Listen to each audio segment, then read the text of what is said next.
হোক, এখন তো আর কান্নাকাটি করে কিছু লাভ নেই।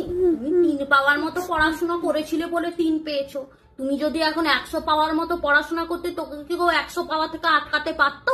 মাস্টার মশাইদের তো আর তোর সাথে কোনো শত্রুতা নেই, তাই না? আর কি করা যাবে বল? দেখ, পরের বার ভালো। না না, আমি তোকে মারবো নে। আরে মারা কাদের যায়? যারা শুধরে যায়। তুই কি শুধরাবি?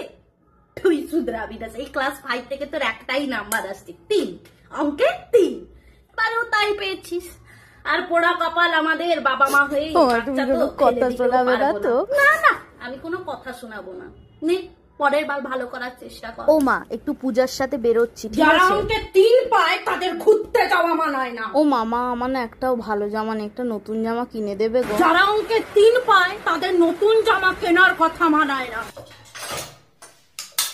যারা অঙ্কে 3 পায় তাদের খেয়ে করে প্লেট ফেলে দিয়ে যাওয়ার অধিকার থাকে না। প্লেটটা ধুয়ে যা। যারা অঙ্কে 3 পায় তাদের সারাদিন ধরে ফোন দেখা মানায় না। এদিকে তুই আয় তো, একটু মুদিখানার দোকানে যা।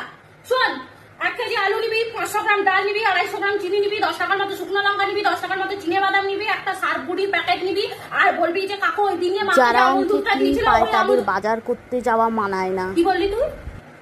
কি বললি? মার মুখে